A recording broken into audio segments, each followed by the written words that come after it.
ଆପଣମାନଙ୍କୁ BD teaching channel को स्वागत। आज आम सप्तम श्रेणी गणित ओडिया मीडियम पढ़ुवा विद्यार्थी मान उद्देश्य अभ्यास कार्य 4.1 आधार और घातांक संबंधी विभिन्न गाणितिक प्रश्नर समाधान किपर हेब से संपर्क में आलोचना करवा। आशा करुँच भिडियोटी आरंभ शेष पर्यंत देखा। भिडियोटी पसंद लगे भिडियो को लाइक करवा। ओडिया मीडियम पढ़ुवा सप्तम श्रेणी विद्यार्थी को भिडियोटी शेयर करवा, कमेंट दवा। यहपरि नूतन शिक्षण वीडियो पाइबापी विडि टीचिंग यूट्यूब चैनल को अधिक अधिक सब्सक्राइब करवा। पाखरे थिबा बेल आइकन प्रेस करवा। प्रतिदिन विडि टीचिंग तरफ जाउथवा नूतन नूतन शिक्षण वीडियो नोटिफिकेशन सर्वप्रथमे पाइबा। अभ्यास कार्य 4.1 आधार और घातांक संबंधी विभिन्न गाणितिक प्रश्न 1 नंबर करे रही। प्रश्नटी रही घातांक राशि मान निर्णय करवा। 2 घात 6 रही अर्थात 2 को 6 थर गुणन करवा। 2 गुणन 2 गुणन 2 गुणन 2 गुणन 2 गुणन 2 6 थर 2 को गुणन कले तार मूल्य पाइबा 64। सेपरी खरे प्रश्नटी रही 9 घात 3 तार मूल्य निर्णय करवा। तेणु 9 को 3 थर गुणन करवा। 9 गुणन 9 गुणन 9 शेष मान हे 729। सेपरी गरे प्रश्न रही 10 घात 4 जितेबाला आधार 10 थी घात 4 रही। तेणु यार मूल्य हे 1 4 शून्य अर्थात 10,000 बा 10 को 4 थर गुणन करवा पाइबा 10,000 बा 1 4 शून्य। सेपरी घरे प्रश्न रही 5 घात 4 अर्थात 5 को 4 थर गुणन करवा मूल्य पाइबा 625। यहीपरि घातांकीय राशि मान निर्णय करिपरिबा। सेपरि एठारे 2 नंबर प्रश्न रही निम्नलिखित संख्या मान को घातांक रूप में प्रकाश करी तार आधार और घातांक चिन्हट करवा। प्रश्नटी रही 512। 512 को घातांक उक्ति में प्रकाश करने प्रथमे 2 द्वारा भाग करी जीवा भाग शेष 1 आनिबा। तेणु 512 को 2 द्वारा भाग कले अर्थात 9टी 2 पाइबा। तेणु 512 शेष मान 9टी 2 गुणफल शेष मान 2 घात 9।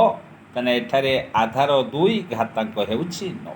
एहिपरि भावरे 512 को घातांक उक्ति में प्रकाश करी तार आधार और घातांक चिन्हट करिपरिबा। जहाँ अभ्यास कार्य सप्तम श्रेणी गणितर ओडिया मीडियम पढ़ुवा विद्यार्थी मानक पाई अभ्यास कार्य 4.1 2 नंबर क प्रश्नर उत्तर एहिपरि करिपरिबा। सेपरि अभ्यास कार्य 4.1 2 नंबर ख प्रश्नटी रही 343 को घातांक उक्ति में प्रकाश करी आधार और घातांक निर्णय करवा। तेणु 343 को प्रथमे 7 द्वारा भाग कले 49 पाइबा। 49 को 7 द्वारा भाग कले 7 पाइबा। 7 को 7 द्वारा भाग कले 1 पाइबा अर्थात 343। शेष मान 7 गुणन 7 गुणन 7 7 को 3 थर गुणन कले 343 पाइबा। शेष मान 7 घात 3। तेना एठारे आधार हेउछि 7 और घातांक 3। एहिपरि भावरे घातांक उक्ति में 343 को प्रकाश करी आधार और घातांक निर्णय करिपरिबा। सेपरि एठारे सप्तम श्रेणी गणित ओडिया मीडियम पढ़ुवा विद्यार्थी मानक पाई अभ्यास कार्य 4.1 2 नंबर गरे प्रश्न रही 729 को घातांक उक्ति में प्रकाश करी आधार और घातांक निर्णय करवा। प्रथमे 729 को 3 द्वारा हरण करवा भाग करवा भागफल पाइबा 243। पुणी 243 को 3 द्वारा हरण कले 81। 81 को 3 द्वारा हरण कले 27। 27 को 3 द्वारा हरण कले 9।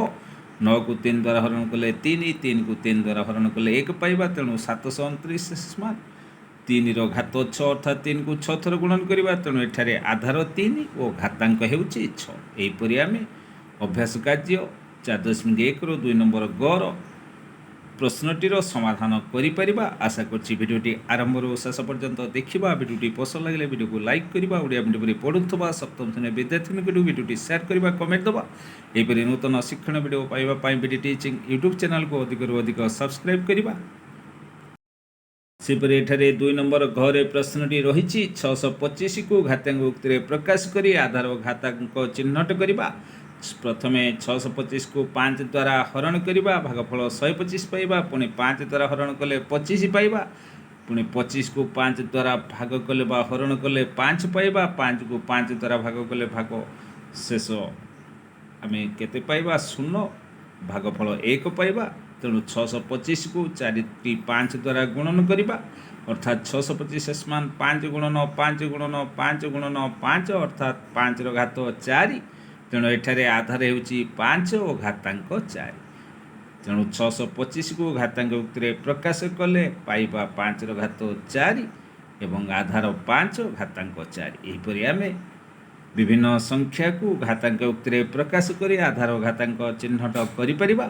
आशा करछि भिडियोटी आरंभରୁ शेष पर्यंत देखा। भिडियोटी पसंद लगे भिडियो को लाइक करवा। ओडिया मीडियम पढ़ुवा सप्तम श्रेणी विद्यार्थी भिडियोटी शेयर करवा, कमेंट देवा। यहपरि नूतन शिक्षण भिडियो पाइबापी बीडी टीचिंग यूट्यूब चैनल को सब्सक्राइब करवा। पाखरे थिबा बेल आइकन प्रेस करवा। प्रतिदिन बीडी टीचिंग तरफ जाउथा नूतन नूतन शिक्षण भिडियो नोटिफिकेशन पाइपर। धन्यवाद।